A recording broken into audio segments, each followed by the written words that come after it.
Olá, seja muito bem-vindo, muito bem-vinda aqui no nosso canal. Eu sou a Fran Drum, pedagoga, especialista em neurociência na educação e em neuroalfabetização. E se você chegou agora nesse momento no canal, nós estamos fazendo uma série de leitura comentada do livro Alfabetização, Por Onde Começar, da nossa querida autora Luciana Britz. A ideia é nós lermos esse livro, refletirmos sobre a ideia da autora e pegarmos essas ideias que nós refletimos e colocar de forma prática em casa, dentro da sala de aula para as nossas crianças que estão no processo de alfabetização.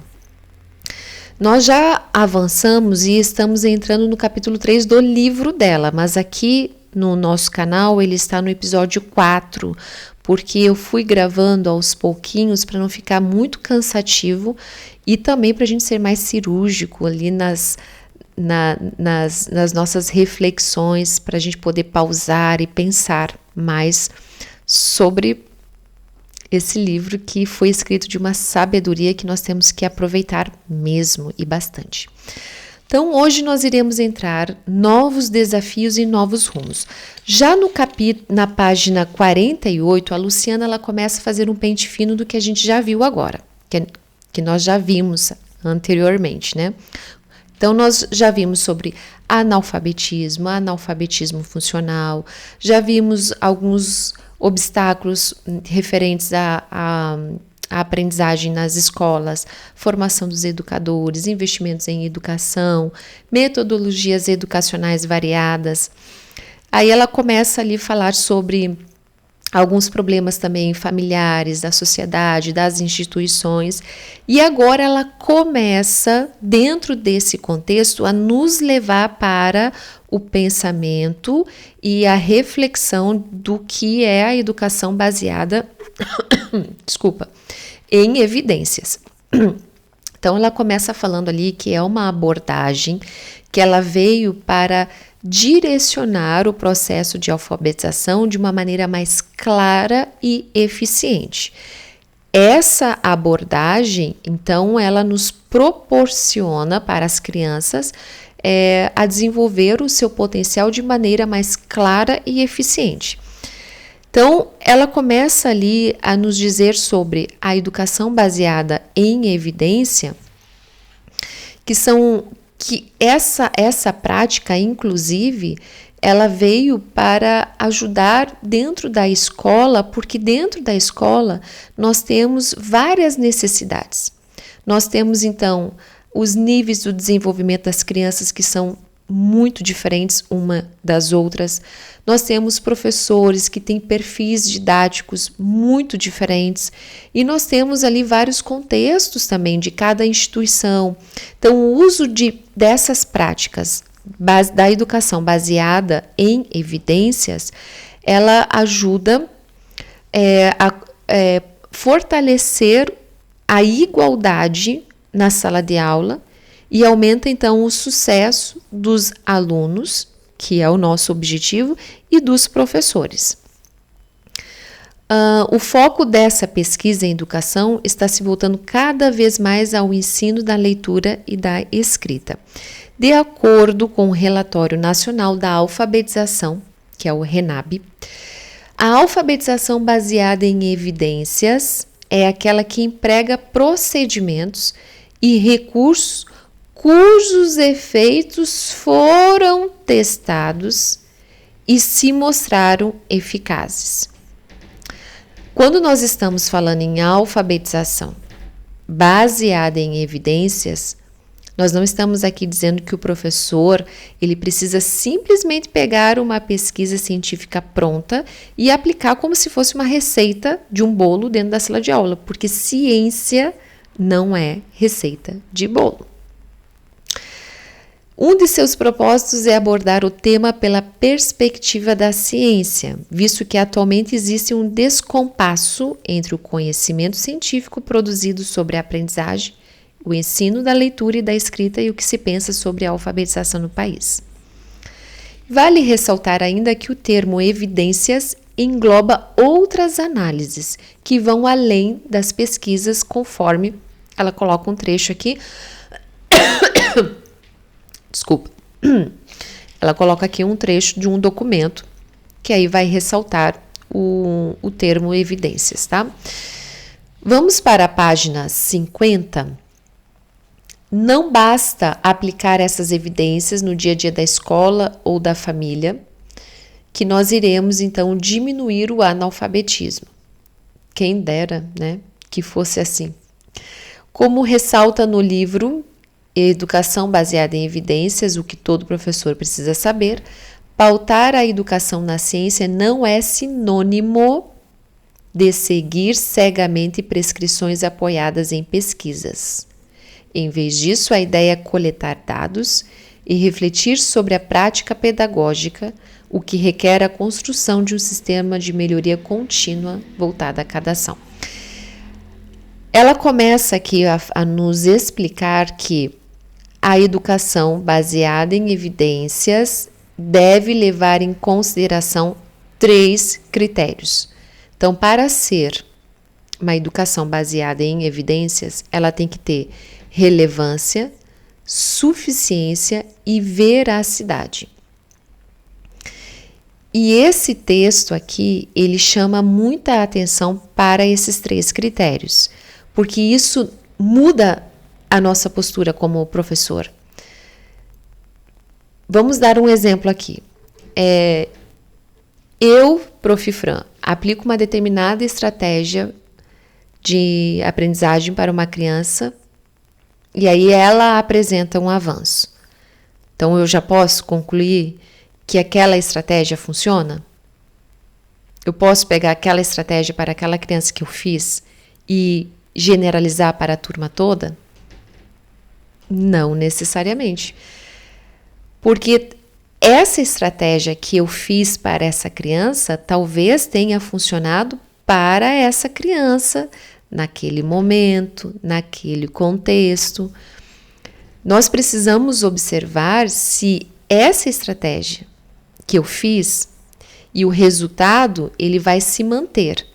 Se aparece com outras crianças, se é sustentado por um conjunto de evidências. E aqui entra um termo, né, que eu gosto muito de falar também. Se a gente consegue replicar, uma replicabilidade, é porque funciona. Então, se uma prática que eu tenho dentro da sala de aula funciona apenas para uma criança ou ocasionalmente, nós precisamos, nós educadores, ter muita cautela e não transformar em uma regra pedagógica. Agora, quando diferentes pesquisas que nós começamos a fazer, realizar com diferentes grupos, dentro de diferentes contextos, e nós começamos a ter resultados semelhantes, então essa prática, ela aumenta a nossa confiança. Então, essa prática, ela pode ter um bom sucesso. Então, o que nós, educadores, precisamos, junto com a educação baseada em evidências, usar isso como ferramenta para eu vou observar, eu vou registrar, eu vou avaliar, eu vou comparar, eu vou começar a analisar o processo dessa criança. Então, e aí eu devo perguntar se essa estratégia que eu estou fazendo, que eu estou avaliando, que eu estou comparando, está realmente produzindo a aprendizagem. Isso também é uma prática baseada em evidências. Então, isso é muito diferente de eu simplesmente dizer, eu sempre fiz assim e sempre deu certo. E eu não estou dizendo assim, que a experiência nossa de sala de aula do professor não tem o seu valor. É óbvio que tem, e tem muito valor. Mas o contexto, o texto, ele nos mostra que as evidências, elas podem vir de diferentes fontes. Então, não é só eu dizer, eu tenho muito tempo de chão de sala de aula. Eu tenho que observar, eu tenho que documentar, eu tenho que entrevistar, inclusive os familiares. Você viu, eu mudei aqui uma estratégia, você percebeu em casa se teve alguma diferença, se teve algum resultado, o que você observou? Fazer experiências, pesquisa de observação, ficar observando, fazer ali uma meta-análise, mas porque existe aqui uma diferença de experiência e transformar uma experiência isolada. E aí eu começar a tratar isso como uma verdade pedagógica, né? Então, talvez aqui seja uma das grandes contribuições aqui no texto da Luciana, é que ela nos convida a sair do que eu acho que funciona e começar a analisar, a ter as minhas avaliações para o que eu tenho razão de forma evidente que possa eu acreditar que aquilo funciona. E é claro, continuar acompanhando os resultados. Vamos imaginar que uma professora, ela percebe que seus alunos estão tendo dificuldades para compreender a relação entre os sons da fala e as letras.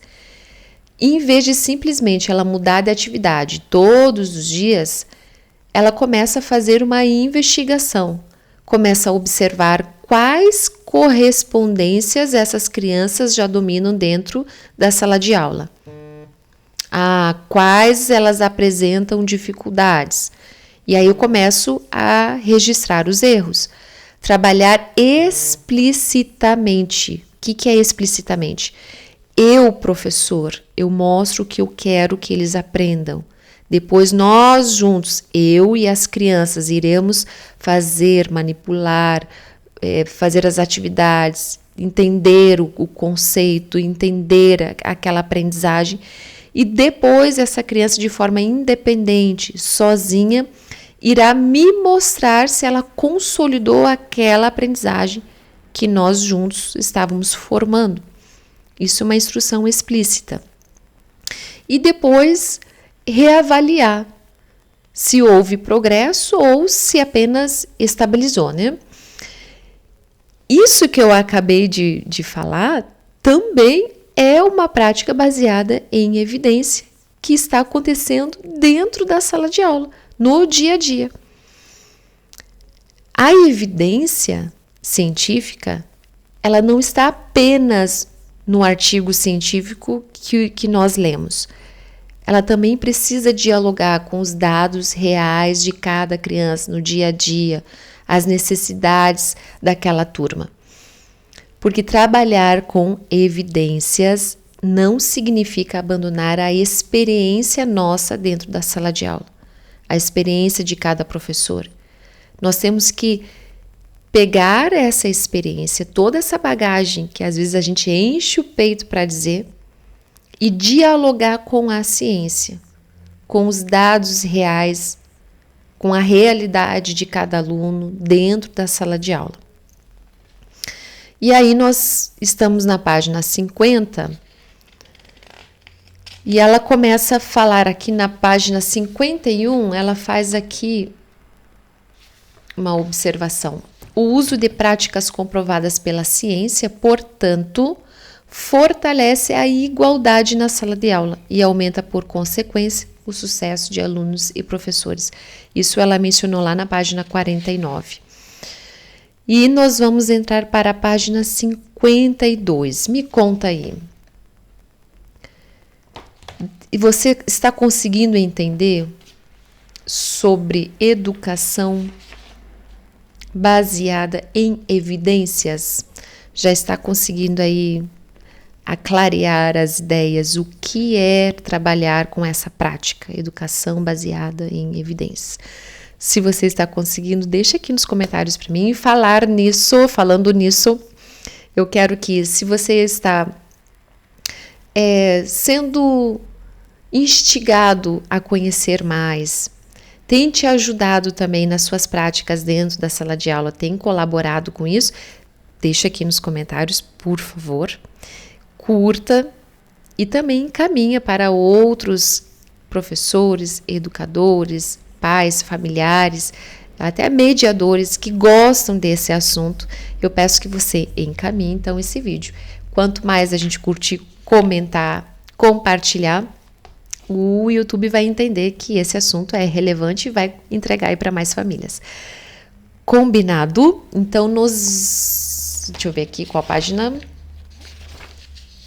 Aqui, então nós iremos para a página 52 no nosso próximo episódio. Então, espero você. Traga aí sua xícara de chá e de café e vamos depois para o próximo episódio. Até mais!